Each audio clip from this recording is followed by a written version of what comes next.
going to be showing you guys how to install Orbis Man, which is a homebrew application. So we finally have a proper homebrew app. This is the first sort of substantial homebrew application that we have for the PS4. It is a beta, so it's not, not perfect. Not all of the stuff in it works yet, and there's a few bugs, but it's still great that we finally have some proper homebrew for the PS4. So I'll go over it once we have it installed, show you guys everything that it can do. So first things first, you want to go ahead and download it. So I'll put the link in the video description, and of course copy it to the root of a USB stick. So just copy it into the root of the USB, making sure of course the USB is either FAT32 or exFAT format. And then we're going to unplug the USB and plug it into our PS4.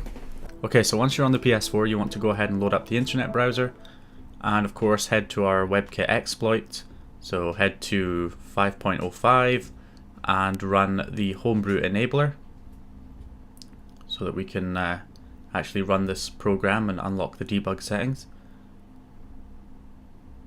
There we go, 1.7. Alright, so now we're going to go ahead and go to settings, and of course scroll down to the debug settings and go to game, package installer,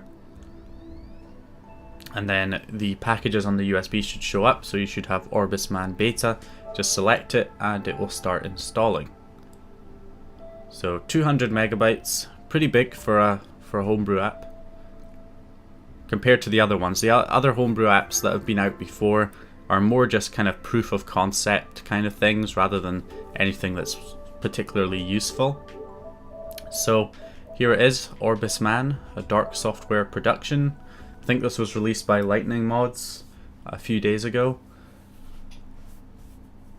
but obviously it's a lot of people have worked on this. So anyway, so here is the sort of home screen that you land on initially. So there's I hope this video player, that it's not available yet because it's in beta, but when this comes out of beta and it becomes a full homebrew app, hopefully that video player will be unlocked, because that would be useful. So we've got browser. So if you select that, it just opens up the browser, nothing special there. Then you've got DKS_OS. If you run that, it's kind of like a little like a little desktop. So you can use the touch bar to control the mouse. And then you've got a few things now. Pretty much none of this works at the moment, I don't believe. Like selecting this stuff doesn't do anything. This does. You can change the theme. This is the only theme that's available right now. I guess we'll go with that. And then I don't think, can I close it?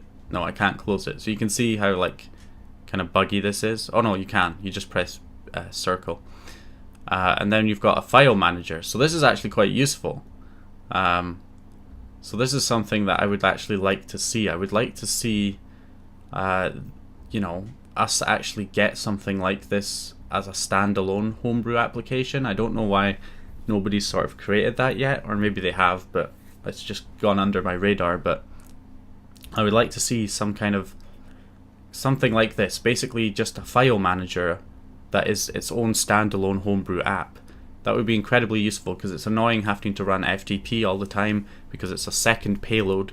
So you have to run like Homebrew enabler, then FTP, which is just annoying, and sometimes you'll get kernel panics running payloads back to back.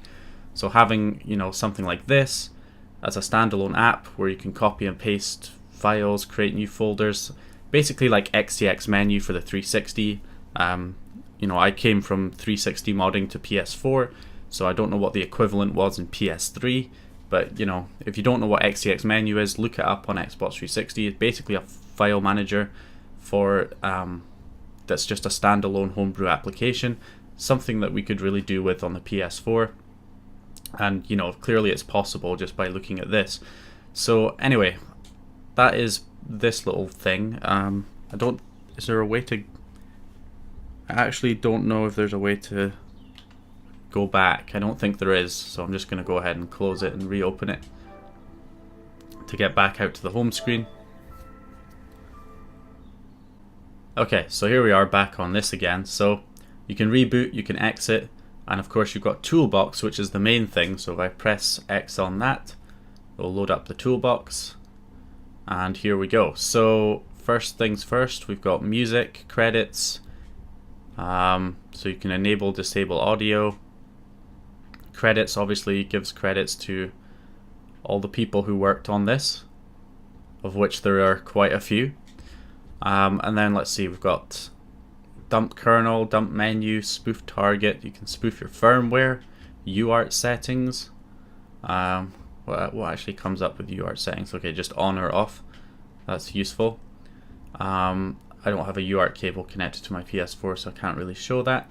You've got app DB settings, FS dump, backup music. Not entirely sure about that. Partition write protection. And then we've got our question marks. We've got load Linux, reboot to recovery, reboot or remove parental controls, update blocker light, and wipe notifications. So a few things there. And light bar, so you can change the light bar on your controller. Yep, that is actually changing, that works. So that's cool. And then another thing that you have is an FTP server that's set up automatically when you run the toolbox. So you can see in the bottom right hand corner, it says the IP address is 192.168.1.115 and the FTP port is 21, which is different than the FTP payload that you run, because the FTP payload that you run normally uses port 1337. This uses port 21, which is the standard port for FTP.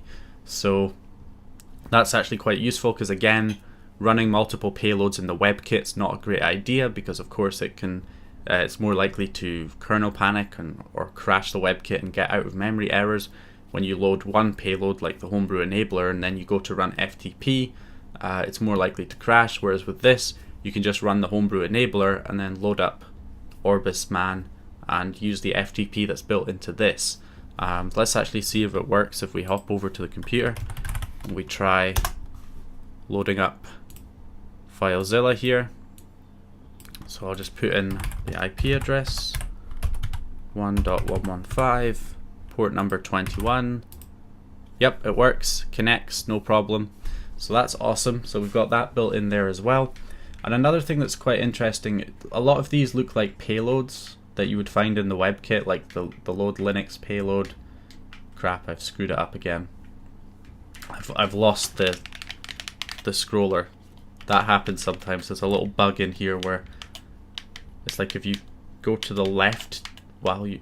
I don't know what causes it exactly, but I've screwed it up, so I can't... Like, once again, I can't scroll through the menu. So it's a beta. You gotta forgive it. It's gonna have teething issues. It's gonna have a few bugs to be expected. Alright, so let's go back in here. Toolbox. Right, so a lot of these look like payloads that you'd find in the WebKit, like the spoof firmware and stuff like that.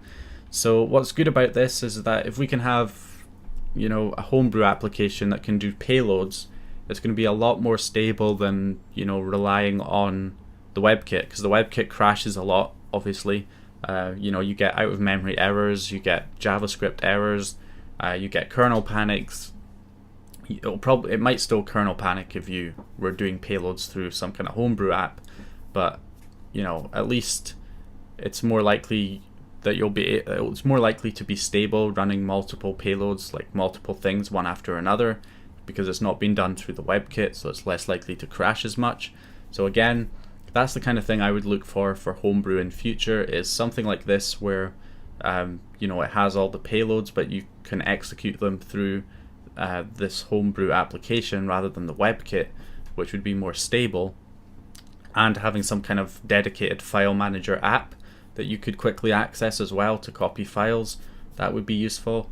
And also something that the Open Orbis team is already planning, or have been planning. I don't know if they're still working on it or if they gave up on it, or you know, I don't know if it's still in the works, but hopefully it is, which is the Open Orbis store, which was going to be kind of like the Switch app store if you've been following my Switch tutorials, there's a Homebrew app store for the Switch. So basically an app store, Homebrew application that's an app store that has all the different Homebrew applications for the Switch. So something like that for PS4, so that you can just, select what Homebrew application or emulator or whatever app it is that you want, and then you can download it through the Open Orbis store, and it will install it automatically for you, or it will install it to the hard drive so that it shows up in the package installer so you can install it.